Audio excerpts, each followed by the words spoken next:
இது ஒரு எனக்கு பார்க்குறப்போ மினி எக்ஸிபிஷன் மாதிரி இருந்துச்சு. நான் எக்ஸிபிஷன் போனால் எப்படி இருக்கேன் அந்த மாதிரி ரொம்ப ஜாலியாக என்ஜாய் பண்ணேன். ஃபேஸ் பெயிண்டிங், அப்புறம் மெகந்தி, தென் நெயில் ஆர்ட், எனக்கு பிடிச்ச எல்லா விஷயமும் அங்கே இருந்துச்சு. அது ரொம்ப என்ஜாய் பண்ணேன். டீச்சர்ஸே நிறைய வாங்கியிருந்தாங்க. ஸ்டூடெண்ட்ஸை விட எங்கள் ஷாப்பில் வந்து டீச்சர்ஸ் தான் அதிகமாக வாங்கியிருந்தாங்க. டொனேஷன் வந்து பண்ணாங்க, ரொம்ப வில்லிங்கா அவங்க டொனேட் பண்ண ஆரம்பிச்சாங்க. ஸோ இந்த வயசுலயே அவங்க டொனேஷன் எல்லாமே கத்துக்கிறது வந்து அவங்க ஃபியூச்சர்ல அவங்க சம்பாதிக்கிற ஒரு அமௌண்ட்ல ஒரு பார்ட் வந்து கண்டிப்பா அவங்க டொனேஷனுக்காக எடுத்து வைப்பாங்க. ஸோ சொசைட்டிக்கு ஹெல்ப் பண்றதுக்காக அவங்க கண்டிப்பா இருப்பாங்க அப்படிங்கிற கான்ஃபிடன்ஸ் நல்லாவே வரும். எஸ்பெஷலி கேர்ள்ஸ் வந்துட்டு இந்த போன் எல்லாம் வந்து செம்மையா பண்ணிருந்தாங்க. நெயில் ஆர்ட்லாம் வந்துட்டு நம்ம யூடியூப் இந்த மாதிரி ரீல்ஸ்ல அதெல்லாம் பார்த்தது, ஜஸ்ட் இதெல்லாம் என்ன பார்ப்போம் அவ்வளவுதான். ஆனா நம்ம கேர்ள்ஸ் வந்து இது ரியலா நம்ம ஹேண்ட்ஸ்லயே வந்து போட்டு விட்டாங்க. அந்த ஃபீல் வந்துட்டு வேற லெவலா இருந்தது. சீரியஸ்லி நான் வந்து 7th இத்தனால வந்து ஒரு சின்ன குழந்தைங்களா தான் பார்த்துட்டு இருந்தேன்.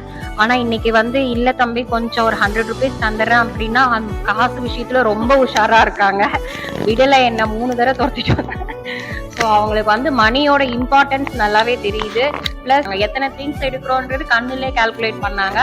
ஸோ அந்த ஹை கால்குலேட்டிவிட்டி நம்ம பசங்க கிட்ட இருக்குன்னு நினைக்கிறப்ப எனக்கு ரொம்ப சந்தோஷமா இருக்கு. பிளஸ் டீம் ஒர்க் என் கிளாஸ்ல பொறுத்த வரைக்கும் நான் பாராட்ட வேண்டிய விஷயம், நான் பெருமைப்படுற விஷயம் டீம் ஒர்க்கு. வருங்காலத்துலயும் அவங்க வந்து கண்டிப்பா ஒரு பிசினஸ் மேன், இப்பயே பிசினஸ் மேனா ஆயிட்டாங்க, கண்டிப்பா வந்து ஷைன் பண்ணுவாங்க. ஒரு 10 ரூபி கூட யாருக்கும் குறைக்க மாட்டேன் அப்படின்னு சொல்லி சொன்ன பசங்க அந்த டொனேஷன் வரும்போது எவ்வளோ அழகா கேட்கவே இல்லாம 1000 கொடுக்குறாங்க. 10 ரூபாய் குறைக்க மாட்டேன்னு சொன்ன பையன் வந்து 1000 போடுறான். அவனுக்கு எவ்வளோ பெரிய மனசு இருக்கணும். அவனை பார்த்து நம்ம கத்துக்கிற மாதிரி இருக்கு. அது ரொம்ப எனக்கு பிடிச்சிருந்தது. மேம் பவுசிக்கு எங்க 2-3 பேருக்கு எல்லாத்துக்கும் பவுசிக்கு தான் மேம் அமௌண்ட் கொடுத்தாங்க டொனேஷன் கொடுக்கறதுக்கு.